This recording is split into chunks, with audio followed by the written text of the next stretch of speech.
नमस्कार साथियों, मैं हूं आपका दोस्त राजकुमार और एक बार फिर से स्वागत करता हूं आपके अपने भरोसेमंद यूट्यूब चैनल राज ऑनलाइन एजुकेशन हब के एक और नए फ्रेश वीडियो में। जिस प्रकार हम लगातार आपको अपडेट देते रहते हैं, उसी कड़ी में आज एक बहुत ही खतरनाक अपडेट है। और जो भी मेरे बेरोजगार भाई जो बेरोजगारी भत्ते का फॉर्म भर रखे हो, चाहे वेरीफाई हो, सबमिटेड हो या फिर आपको भत्ता मिल रहा हो, सभी दोस्तों से मेरी एक व्यक्तिगत रिक्वेस्ट है, इस वीडियो को जरूर देख लेना भैया, क्योंकि फिर कहीं ना कहीं आपको भी दिक्कत होगी। तो फिर आप यूट्यूब पे जाओगे और जिस प्रकार विगत 2 दिन में इतने लोगों ने यूट्यूब पे सर्च किया है और अपनी समस्या का हल ढूंढने की कोशिश करें, लेकिन उनको हल बिल्कुल भी नहीं मिला। जी हाँ दोस्तों, एक न्यूज़पेपर की अपडेट भी आपको बताना चाहूँगा।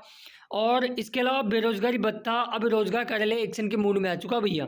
ऐसा नहीं है, अब भी आपके जो बेरोजगारी भत्ता है वापस वसूली, ब्याज सहित वसूली के आदेश जारी हो चुके हैं। और इन 8 गलतियां यदि आपने की, इन 8 गलतियों में से किसी एक गलती, तो आपका भत्ता 100%, मैं बोलना चाहूँगा, दावे के साथ कह रहा हूँ, 100% वसूल होगा, वो भी ब्याज सहित होगा। भत्ता लेने में सावधान और सतर्क हो जाइए। और किन डिग्री वालों से हो रहा है वसूली, बीएड वालों से हो रहा है या ग्रेजुएशन या पोस्ट ग्रेजुएशन वालों से हो रहा है, कौन से हो रहा है, जिनके पास लेबर कार्ड हैं, तमाम कैटेगरियां हैं, उस सारी कैटेगरियों पे आप मैं चर्चा करूंगा। और आज स्पष्ट न्यूज़पेपर में भी इन कैटेगरियों के बारे में बताया गया है, क्योंकि बहुत से दोस्त इतने दिन कंफ्यूज थे। तो चलिए डिटेली चर्चा करते हैं। और आपको कोशिश मेरी यही रहेगी कि मैं आपको इस वीडियो के माध्यम से जागरूक कर सकूं और आपको इन गलतियों के करने से बचा सकूं। तो मेरा निवेदन है कि चैनल पर नए हो या चैनल को अभी तक भी सब्सक्राइब नहीं किया तो गुरु चैनल को जरूर सब्सक्राइब कर लेना और नोटिफिकेशन बेल को दबा के ऑल पे क्लिक कर लेना, जिससे बेरोजगारी भत्ते से रिगार्डिंग तमाम अपडेट आपको मिलती रहेगी।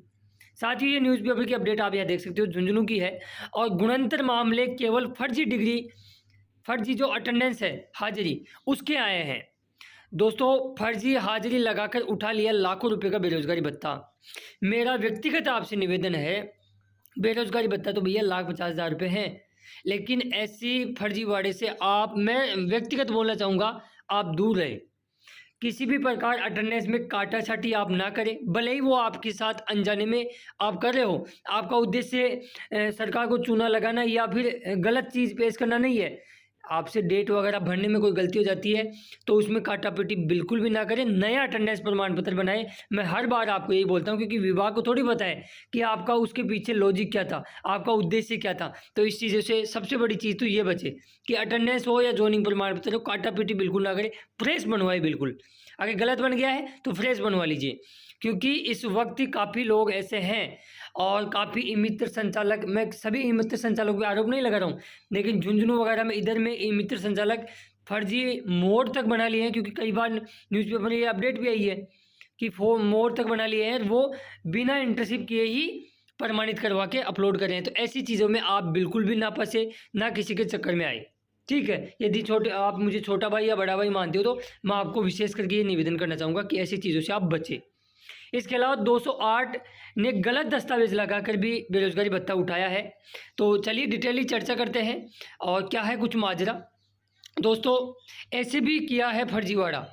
फर्जीवाड़ा के कई रूप हैं, आप यहाँ देख सकते हो। इसमें कहा गया नंबर 1, वार्षिक आय जिन परिवारों की 2 लाख है, 2 लाख से ज़्यादा है, उन्होंने उसके बावजूद बेरोजगारी भत्ते के लिए आवेदन किया और भत्ता भी उठा लिया है। नंबर 1 बात। नंबर 2 बात, नियमित अध्ययनरत होने के बावजूद भत्ता उठा लिया। अभी ये वाला जो आदेश है ये थोड़ा कंफ्यूज करने वाला आदेश है, क्योंकि कई डॉक्यूमेंट्स में तो जैसे एनेक्सर फर्स्ट अपन लिखते हैं, उसके अंदर कह रखा है कि आप अध्ययनरत नहीं होने चाहिए। अभी यहाँ न्यूज़पेपर में बताया गया है कि नियमित यानी रेगुलर स्टूडेंट नहीं होने चाहिए। अब इस वाले नियम में थोड़ा विरोधाभास है। कई लोग कहते हैं कि सर रेगुलर स्टूडेंट नहीं होना चाहिए, नॉन कॉलेज हो सकता है, लेकिन जो अपन बेरोजगारी भत्ते का फॉर्म भरते हैं और जो घोषणा पत्र हिंदी वाला देते हैं, उसमें केवल एक शब्द जोड़ा गया है, अध्ययनरत नहीं होने चाहिए। और कई मैंने ऐसे बेरोजगारी भत्ते के कई बार आपको प्रूफ भी बताए हैं, जो नॉन कॉलेज स्टूडेंट थे उनके बेरोजगारी भत्ता बंद किए गए। हाँ, मैं मानता हूँ और विभाग भी मानते हैं कि लगभग 50% से अबव ऐसे कैंडिडेट हैं जो वर्तमान में अपनी हाईएस्ट एजुकेशन कर रहे हैं और उनको भत्ता मिल रहा है, ऐसी अलग बात है। बाकी स्टूडेंट या नियमित रूप से स्टूडेंट की वजह से बहुत कम फॉर्म बंद हुए हैं। अभी मुश्किल से पूरे राजस्थान में 100 से भी ऊपर नहीं गए होंगे, इस कारण बेरोजगारी भत्ता बहुत कम बंद हुए हैं, ठीक है। बाकी आप समझ रहे हो मैं क्या कह रहा हूँ। इसके अलावा स्वयं का रोजगार व स्वरोजगार होने के बावजूद भत्ता उठा लिया। जैसे खुद कोई किसी भी प्रकार का रोज़गार कर रहे हो या प्राइवेट आप जॉब कर रहे हो, उसके बावजूद यदि आप बेरोज़गारी भत्ता उठाते हो तो भी आपका बेरोज़गारी भत्ता ब्याज सहित वसूल किया जा सकता है।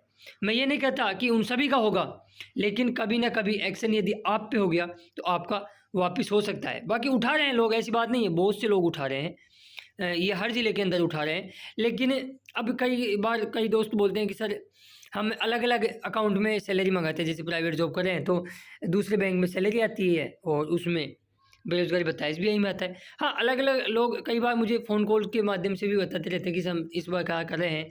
तो मेरा तो यही व्यक्तिगत निवेदन है कि आप अपने विवेक से डिसीजन लें, बाकी ऐसा ना करें, क्योंकि एक यदि PF ऐसा ही करता है तो डेफिनेटली फिर आप जांच के दायरे में आ सकते हो। बाकी ऐसा लोग उठा रहे हैं, ये इससे कोई चीज़ इग्नोर नहीं किया जा सकता। इसके अलावा केंद्र या राज्य सरकार की योजना में छात्रवृत्ति सहायता या प्राप्त किसी भी प्रकार का कोई सहायता प्राप्त की और फिर भत्ता उठा रहे हैं तो उस वाली कंडीशन में आपको बेरोज़गारी भत्ता वापस जमा कराना पड़ सकता है, यदि आपकी जांच हुई तो। एक शर्त इसमें मैंने बताई है कि सभी लोगों को तो नहीं होता है। बहुत से ऐसे कैंडिडेट हैं जो समाज कल्याण या लेबर विभाग से छात्रवृत्तियाँ उठा लेते हैं और साथ में बेरोज़गारी भत्ता भी लेते रहते हैं और उनके खिलाफ़ कोई कार्रवाई नहीं होती है, 2 साल पूरे भी हो जाते हैं, लेके वो चले भी जाते हैं। लेकिन दोस्तों, यदि आपका नंबर कभी आ सकता है तो फिर आपका उस वाली कंडीशन में थोड़ा रिस्क बना रहता है। इसके अलावा मैं बताना चाहूँगा, एक परिवार में अधिकतम 2 ही लोग पात्र हैं, लेकिन तीसरा व्यक्ति भत्ता उठा लिया। अरे यार, ये कैसे हुआ? ये तो मेरे समझ से बाहर है भाई। देखो, क्योंकि अपन बेरोज़गारी भत्ते का फॉर्म भरते हैं तो जन सूचना पोर्टल पे 2 लोगों का यदि आपने परिवार में भर रखा है, तीसरे का भरते हैं तो फिर वो भरता ही नहीं है, वो पहले से बता देता है ऑलरेडी 2 रजिस्टर्ड है। तो यार, ये चीज़ जो समझ में नहीं आई मेरे कि तीसरा व्यक्ति कैसे उठा लिया। इसमें कहीं ना कहीं अधिकारी या कर्मचारी की मिलीभगत हो सकती है, क्योंकि देखो तीसरा कैसे उठा लिया ऐसे ही, भाई आपने वेरीफाई नहीं किया क्या? तो ये चीज़ मेरे समझ से बाहर है। हाँ, मैं उन और चीज़ों को मैं गलत मान सकता हूँ, बाकी ये चीज़ मेरी समझ में नहीं आ रही है। इसके अलावा विवाह के बाद पति सास ससुर की आय 2 लाख से ज़्यादा होने के बावजूद भत्ता आप उठा लेते हो तो यदि आपकी जांच कभी हो जाती है तो फिर आपको देना पड़ सकता है। इसके अलावा माता पिता सरकारी नौकरी के बावजूद ही भत्ता उठा लिया, ये तो बिल्कुल सरासर गलत है। यदि गवर्नमेंट सर्वेंट किसी परिवार में है और वो भत्ता उठा रहा है तो ये वो तो एक तो उसकी मूर्खता है।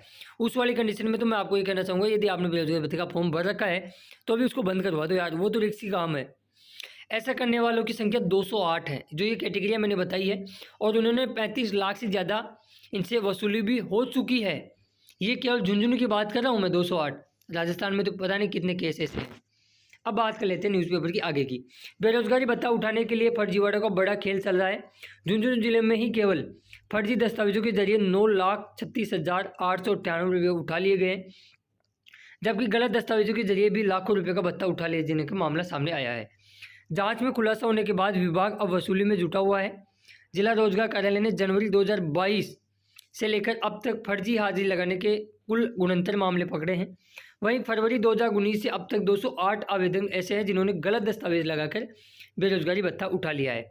विभाग ने उनसे ब्याज सहित 35,46,549 रुपये वसूल लिए हैं दोस्तों।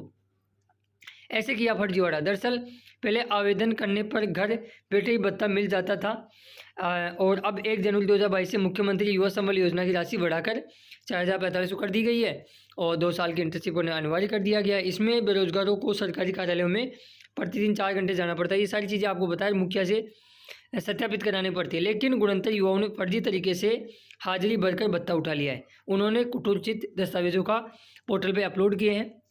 इसके बाद में स्टेटमेंट आया है दयानंद यादव साहब का, जो जिला रोजगार अधिकारी हैं झुंझुनू। वो क्या कहते हैं, उन्होंने कहा कि योजना युवाओं के लिए बहुत अच्छी है और नवंबर 2018 से अब तक लगभग 29,779 युवा 86 करोड़ से ज़्यादा बेरोजगारी भत्ते की राशि उठा चुके हैं झुंझुनू में। लेकिन कुछ युवा गलत तथ्य प्रस्तुत कर रहे हैं, उनसे अब ब्याज सहित वसूली की जा रही है। युवाओं को फर्जीवाड़ा करने से बचना चाहिए। तो ये सब पूरी चीज़ थी दोस्तों, मैंने आपको बता दी है, और मैं कई बार समय समय पर आपको अपडेट भी करता रहता हूँ। और आपसे मेरी व्यक्तिगत निवेदन है कि ऐसी चीज़ों से आप बिल्कुल दूर रहे।